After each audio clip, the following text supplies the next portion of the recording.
Let's talk about two little prefixes we use all the time, hyper and hypo. Pretty simple, right?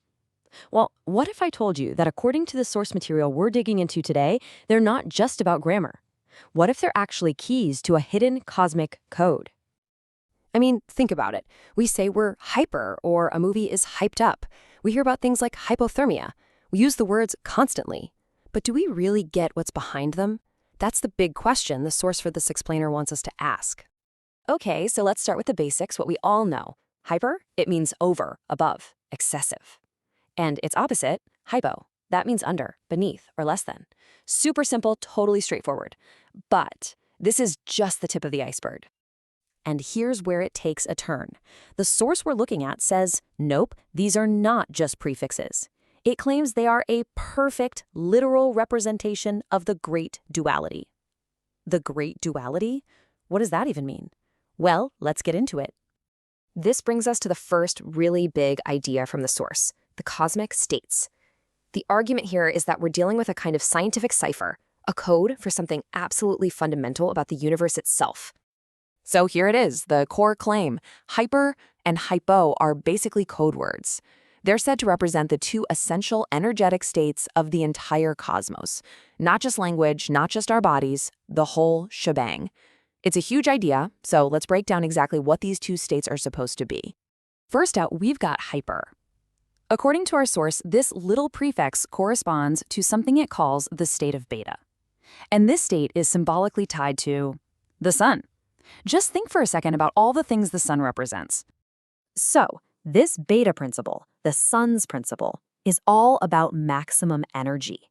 It's described as the hot, positive, and active state. This is the energy that pushes outward, the energy of intensity, of being over and above. Makes sense, right?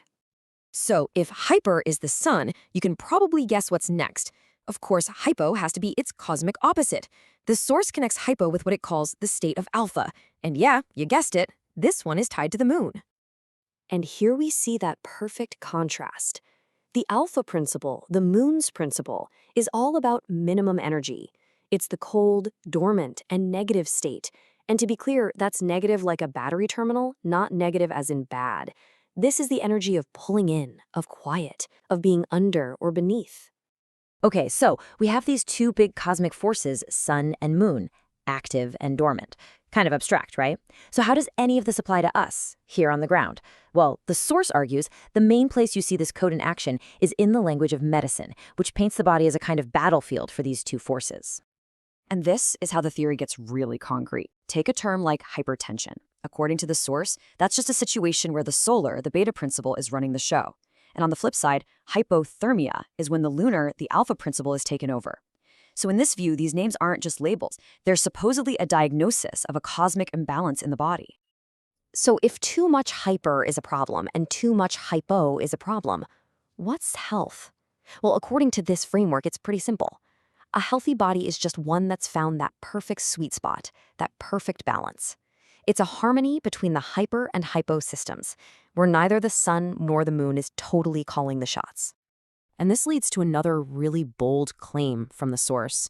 It states that the whole system, the entire language of medicine, how we talk about being sick or well, is just another cipher, another code, for what it calls the cosmic game. And that word, game, well, that's our cue. It brings us to the final part of our breakdown, which lays out the source's ultimate and, frankly, most provocative argument. This is where the theory shifts from just observation to an argument about power and control.